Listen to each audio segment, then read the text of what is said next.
Hello everyone, welcome to JJ Negron TV. This is part 4 of my Hawkeye tribute series, and this time I'll be talking about his role in Captain America Civil War.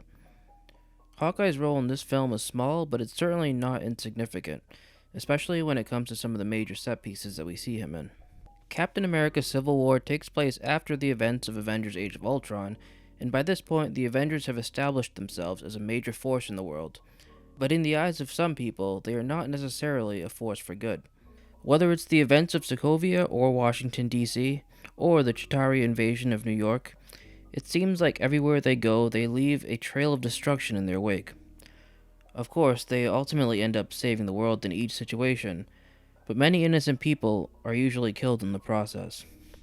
Captain America Civil War is the beginning of an attempt to reckon with this painful reality.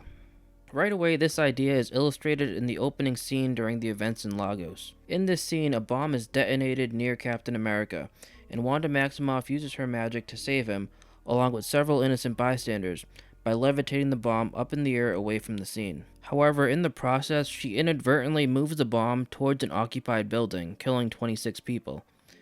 This devastating event is the last straw for many of the world's leaders, including King T'Chaka of Wakanda. It isn't long before General Ross brings the Sokovia Accords to the Avengers' attention. The Accords would essentially place the Avengers under the control of the government and put an end to their run as a private organization. Of course, Steve Rogers is adamantly against the Accords, whereas Tony Stark, perhaps fueled by his guilt, supports them. The rest of the Avengers are split evenly down the middle as to whether or not they support the Accords. To complicate things even further, Steve's old friend Bucky Barnes is framed by Zemo as being the one who bombed a United Nations meeting in Vienna, and much of the film revolves around Steve trying to clear his name. Later in the film, we find out that Tony has ordered Wanda to be confined at Avengers Headquarters and guarded by Vision under the guise of safety due to the aforementioned events in Lagos. In Hawkeye's first appearance, he shows up to save Wanda and break her out of the Avengers Headquarters. True to form, Hawkeye is incredibly strategic during this scene. He knows that Vision is more powerful than him, a mere human being, and he knows that he needs a solid plan in order to succeed with this particular mission. So the scene begins when we see a fiery explosion in the middle of the woods. Vision and Wanda are both frightened, and Vision leaves the headquarters to investigate what is going on. When Hawkeye enters the room, we realize that the explosion was just a clever diversion to get Vision to leave the headquarters. Once Vision is gone, Hawkeye proceeds to shoot 2 arrows, one on each side of the room, presumably in order to set a trap for Vision upon his return. Right away, there is something poetic about the fact that Hawkeye is the one to save Wanda. If you remember Age of Ultron, it is Hawkeye that gave Wanda the courage to forgive herself and join the Avengers fighting for what's right. It makes total sense that he would be the one to save her yet again. It's almost as if he has become sort of a wise mentor figure. Hawkeye doesn't fear Wanda or view her as a threat. He only sees the potential within her. So, when he first walks into the scene, Hawkeye immediately makes a reference to his children and the fact that he was supposed to take them water skiing, were it not for his current mission. We are reminded of how much Hawkeye is sacrificing every time he leaves home to take on a new job. At this point in his life, he's retired and he's living peacefully on his farm with his family, and yet he sees it as his job, his duty, to take on the task of saving Wanda. 1, because he is loyal to Steve Rogers, and 2, because he feels indebted to Wanda, since her brother Pietro gave up his life to save him. You see, Hawkeye is a man of his word, a man of principle.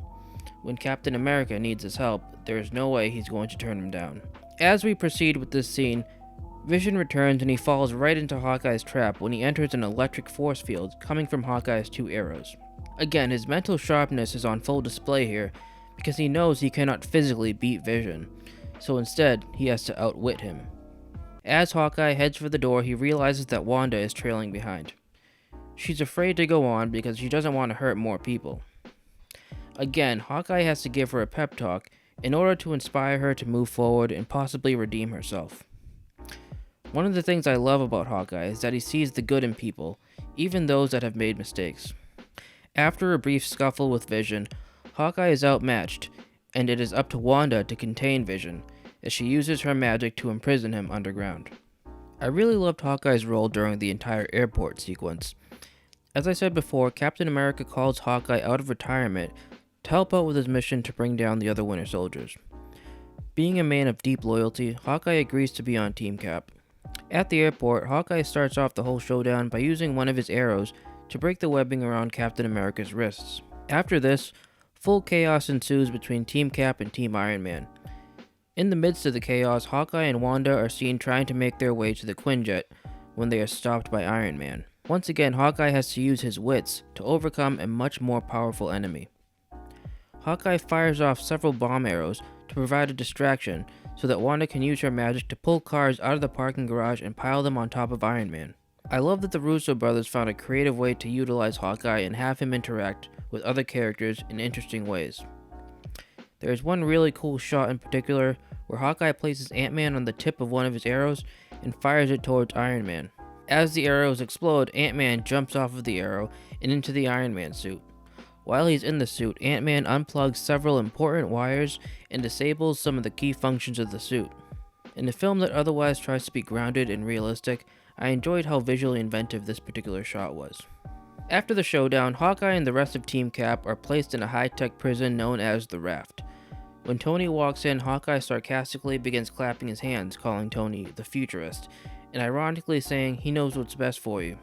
This is of course referring to the overall plot of Civil War and the Sokovia Accords, but also the fact that Tony imprisoned Wanda, something that Hawkeye probably found particularly egregious, seeing that he's almost like a mentor to Wanda.